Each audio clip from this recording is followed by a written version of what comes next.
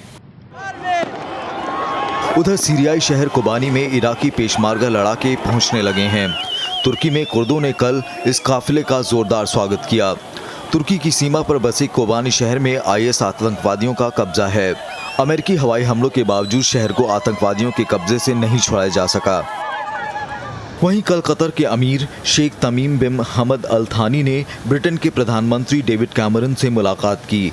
ये मुलाकात ऐसे वक्त हुई जब कतर पर आरोप लग रहा है कि वो IS आतंकवादियों की मदद कर रहा है।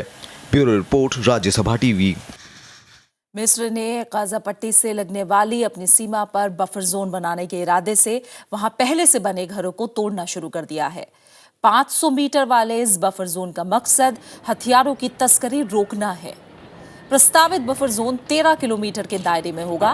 बफर जोन में पानी से भरी खाइयां भी होंगी ताकि कोई सुरंग भी ना बना सके। फिलिस्तीनी क्षेत्र की अर्थव्यवस्था के लिए इन सुरंगों का खासा महत्व है।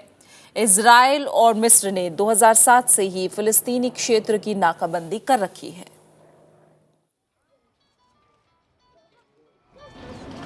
वहीं भारी बारिश के बाद पश्चिमी नॉर्वे में बाढ़ के हालात पैदा हो गए हैं। पश्चिमी नॉर्वे के कई गांवों में बाढ़ की वजह से लोगों को सुरक्षित स्थानों पर पनाह लेनी पड़ी है। बाढ़ की वजह से आम जनजीवन बुरी तरह से अस्त व्यस्त है। सड़कों पर पानी जमा होने से यातायात व्यवस्था चरमरा गई है।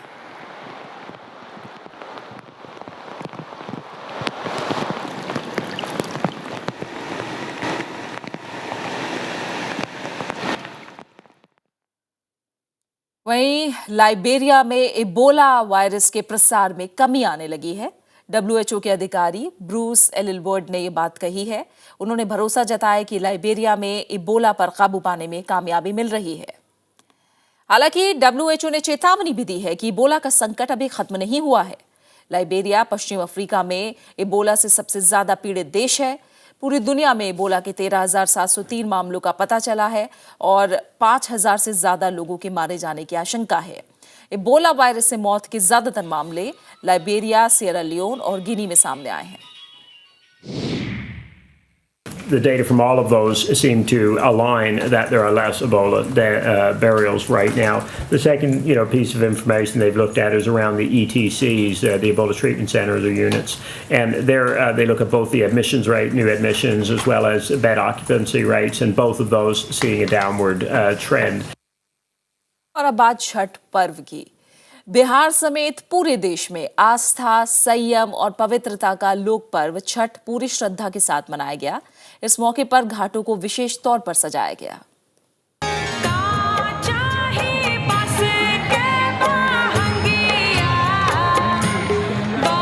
उगते सूर्य को अर्घ्य के साथ ही लोक आस्था का महापर्व छठ संपन्न हो गया। इस मौके पर न सिर्फ बिहार और पूर्वांचल में बल्कि पूरे देश में छठ की छटा दिखी। पटना में घाटों पर व्रतियों और श्रद्धालुओं की भीड़ आस्था, भक्ति और उल्लास का विंघम दृश्य प्रस्तुत कर रही थी।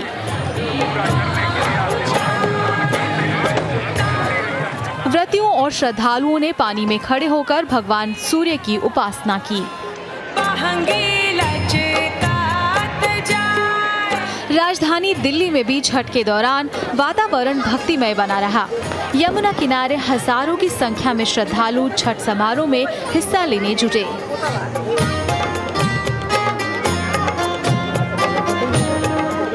सूर्य उपासना का पर्व छठ पूजा मुंबई में खासे उल्लास से मनाया गया। जुहू बीच पर क्या भोजपुरी, क्या मराठी, सभी इस पूजा पाठ में पूरी तरह से रमे नजर आए।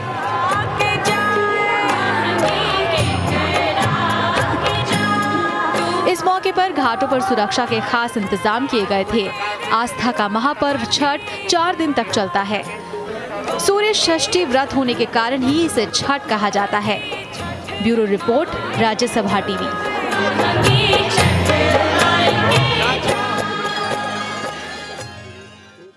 हिंदी फिल्मों के महान अभिनेता, निर्माता और निर्देशक वी शांताराम की आज पुण्यतिथि है।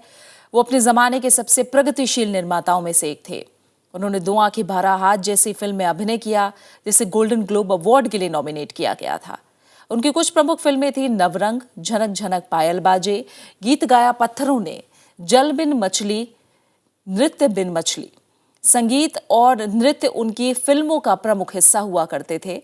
उन्होंने कथक के महान कलाकार गोपी कृष्ण और जितेंद्र को पहली बार फिल्मी पर्दे पर उतारा। आइए देखते हैं उनकी फिल्मों के कुछ यादगार गीत।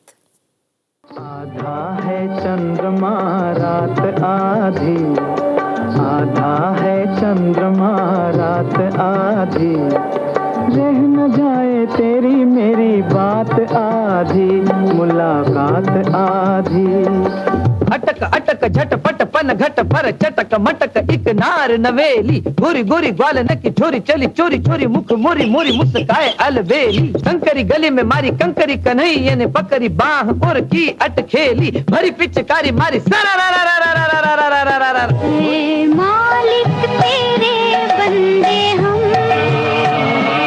ऐसे हो हमारे करम,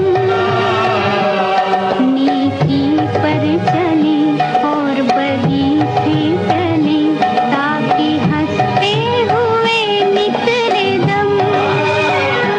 है मालिक तेरे बंदे हम। और इसी के साथ फिलहाल इस बुलेटिन में इतना ही। आखिर में एक नजर हेडलाइंस में। शिवसेना ने दिए महाराष्ट्र में गठबंधन में शामिल होने के संकेत, कहा अल्पमत सरकार चलाना होगा असंवैधानिक, आज हो सकता है औपचारिक ऐलान।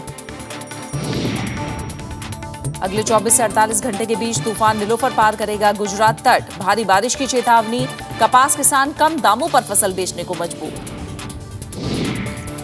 रियल एस्टेट में निवेश बढ़ाने के लिए सरकार ने दी एफडीआई नियमों में ढील, गेहूं सहित रबी की कई फसलों के समर्थन मूल्य में भी बढ़ोतरी।